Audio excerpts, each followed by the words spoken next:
नमस्कार साथियों। आज हम चर्चा कर रहे हैं आज की प्रमुख खबरों की, जहां अयोध्या ब्लास्ट, साथ ही नोबेल शांति पुरस्कार और अफगानिस्तान के विदेश मंत्री की भारत यात्रा के साथ-साथ बिहार के सियासी गलियारों की चर्चा भी आज हम करेंगे।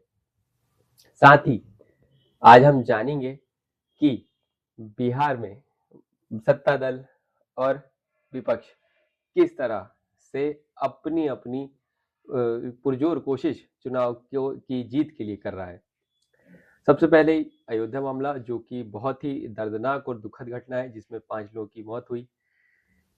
इस प्रकार की घटनाक्रम नहीं होना चाहिए, वो भी ग्रामीण जैसे इलाकों में और रिहायशी इलाकों में। अयोध्या के पगलाभारी गांव में कल शाम 7:30 बजे एक घर में जोरदार धमाका हुआ। हादसे में 5 लोगों की जान गई, जिसमें 3 मासूम बच्चे थे। अभी पुलिस इसकी जांच कर रही है, इसके क्या कारण थे, किन चीज़ों के कारण ये हुआ है, इसकी जानकारी अभी पूरी तरीके से साफ नहीं हो पाई है। संभवतः अंदेशा है कि गैस सिलेंडर, कुकर या फिर पटाखे या फिर किसी प्रकार के बारूद से ये घटनाक्रम हो सकता है।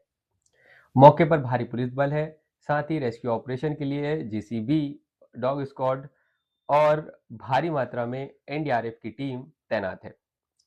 इस घटनाक्रम की मुख्य वजहें यदि हम जानें, तो यह एक नागरिक, प्रशासनिक और शासकीय जवाबदेही को उजागर करता है कि किस तरीके से या किस तरीके से नियमों की अनदेखी की जा रही है, उनको पालन नहीं किया जा रहा है। साथ ही साथ प्रशासन भी निरंतर जांच, निरीक्षण जैसी किसी भी गतिविधि में संलग्न नहीं है। जबकि दिवाली जैसा त्योहार नज़दीक है, उस बीच इस प्रकार का घटनाक्रम अपने आप में दुखद है।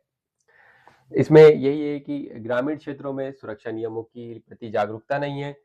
गैस सिलेंडर, इलेक्ट्रिक और साथ ही विस्फोटक पदार्थों को रखने के लिए ज़रूरी और सुरक्षित उपयोग के स्थान नहीं है। इस कारण भी ये घटना हो सकती है और प्रशासनिक कमजोरी तो हमने बताया ही कि प्रशासनिक कमजोरी इसकी एक मुख्य वजहों में से एक है।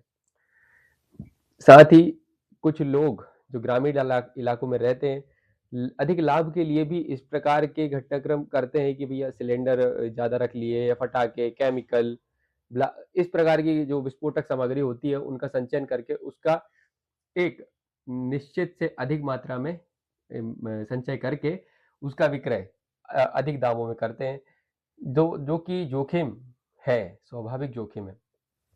इस प्रकार लाभ के लिए जोखिम को लेना बहुत हद तक सही बात नहीं है। हालाँकि इसमें प्रशासन आगे की राह में यही कर सकता है कि जन जागरूकता फैलाए और इमरजेंसी रिस्पॉन्स टीम की व्यवस्था एकदम त्वरित करे।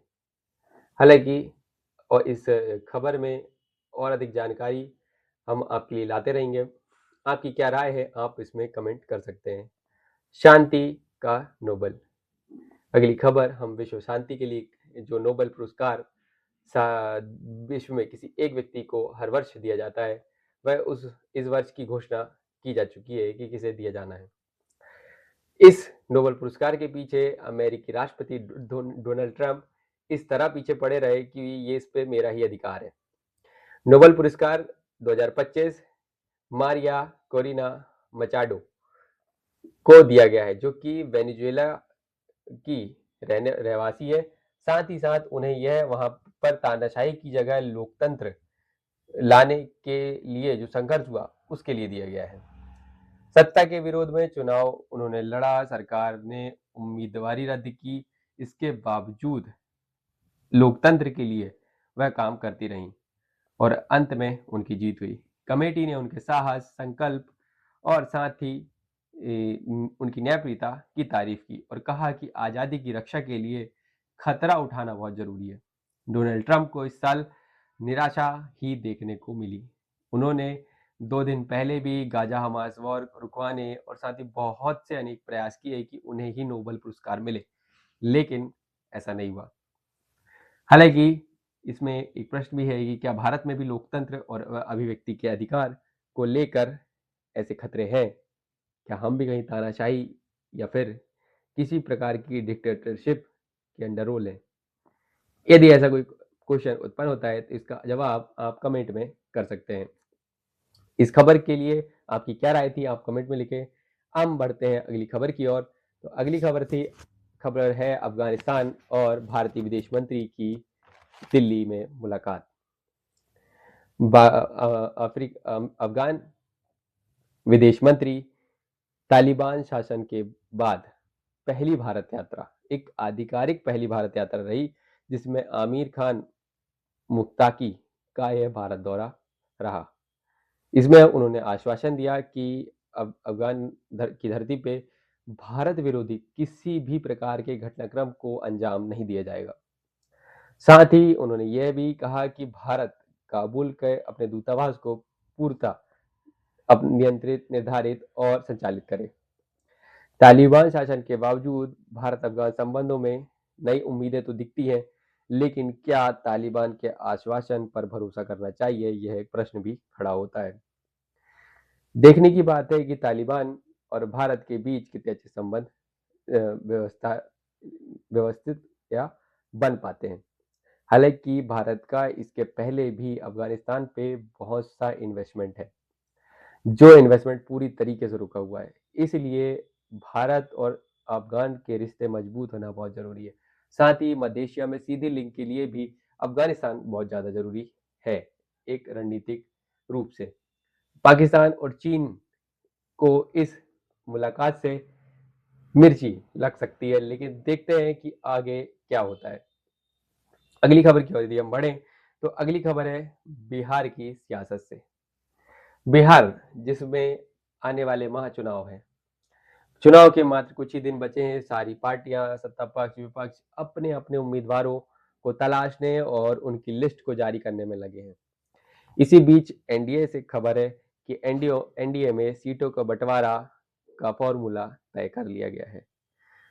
एनडीए गठबंधन में बंटवारे पर सहमति बन चुकी है। उम्मीदवार के नाम भी जल्द घोषित किए जाएंगे, ऐसा कहा जा रहा है।